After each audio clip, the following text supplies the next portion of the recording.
Hello, NCMS distance learners. It's Miss Pugs, and I wanted to take you through using Scratch for animation. As I've said numerous times, trying to figure out the right tool for you guys to use for distance learning has been really tough, and I think Scratch will give you the most freedom and the most creativity. I think you're really going to enjoy using it. So you go to scratch.mit.edu. If you were to Google Scratch, this is the first link that comes up. It's a free program. It is open source software, and it is incredibly powerful and incredibly good. Let me turn my mouse pointer on here. So I already created accounts for you. So all you have to do is click sign in. For almost all of you, it is your district username and password. There were a few of you that I had to change it. And I emailed you through Schoology to let you know that. So hopefully you've seen that. It's only 2 students that affected. Oh dear.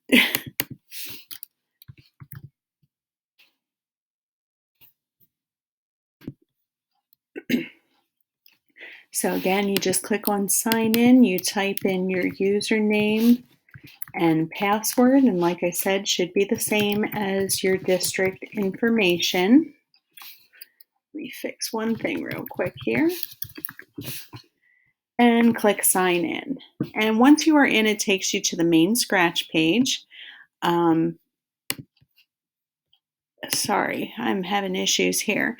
Over here is where any emails will appear, any messages. Most of these are from Scratch. This is where your stuff will appear, the different projects that you are creating, the different animations. Over here is account settings and another link to your stuff. And we want to go ahead and click create today. There are other things you can look at in here on your own time, but for the most part, we're going to be in create. And Scratch is simply block coding. They refer to anything that you can edit and create in here as a sprite, and that's the correct terminology for it. So block coding, which many of you have seen before, Hour of Code, code.org, and some of the other things that we've used.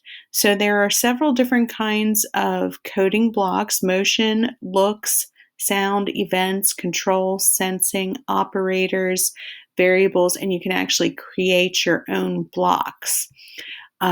You can always change the number. There are certain ones that you can drag more information in.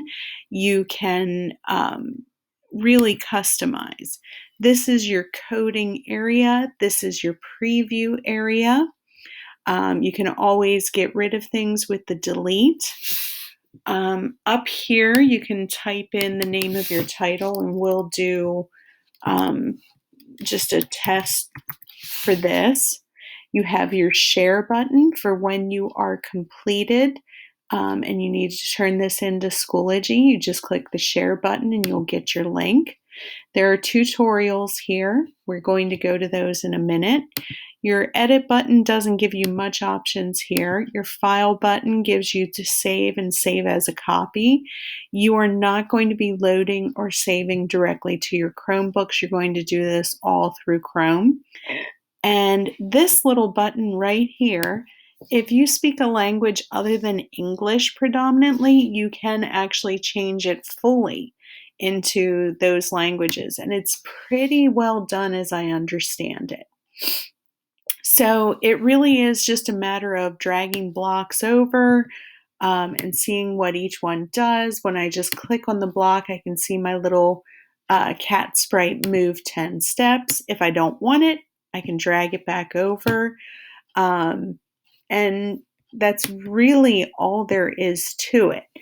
Now, most of you are probably wondering, how can you customize this more?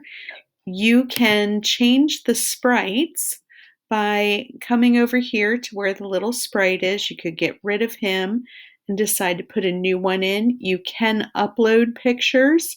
they'll give you a surprise one. You can paint your own, which will bring up this little image editor, which is really, really well done. You can also get there through the costumes.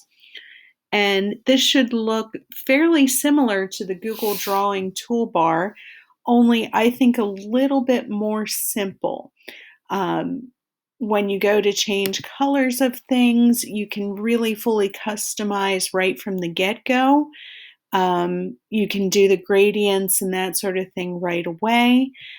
This is for your outline, the outline thickness, and all that good stuff is built in here. I am not much of a drawer, never have been, but you can come in and simply just draw something like that. And I mean, really, that's about the extent of um, my artistic ability here.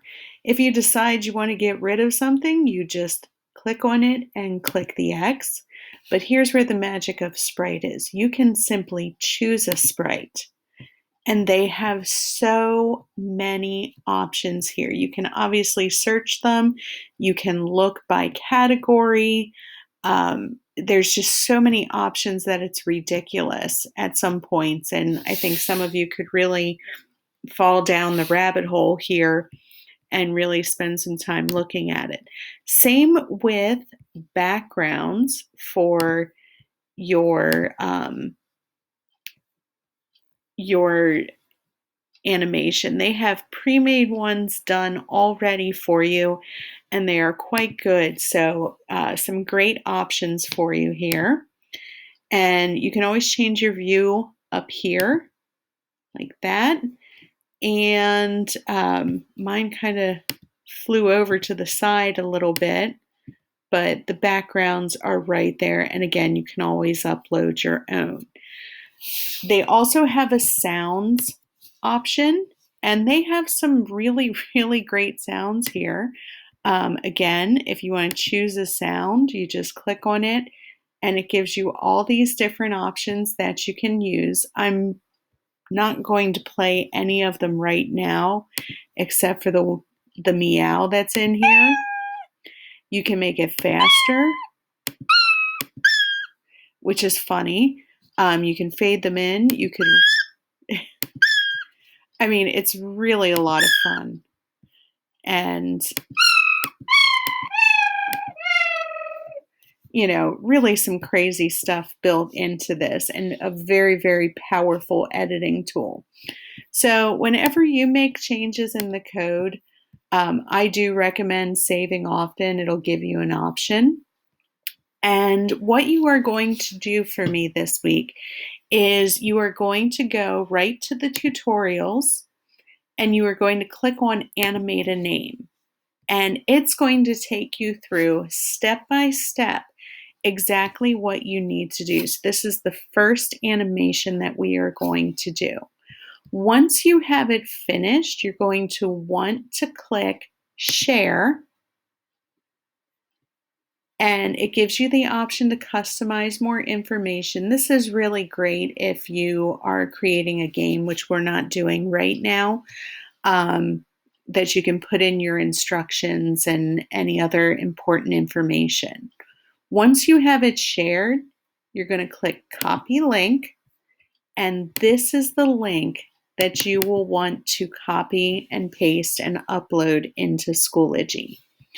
So again, this week, your job is to do the Animate a Name tutorial for Scratch, and then upload it into the Dropbox in Schoology. That's your only assignment this week. I'm trying to take it as easy on you guys as I can for the rest of the school year. If you have any problems or any concerns, please don't hesitate to reach out. I'm always available by email or the messages in Schoology. And have a great week. Let me know if you have any problems.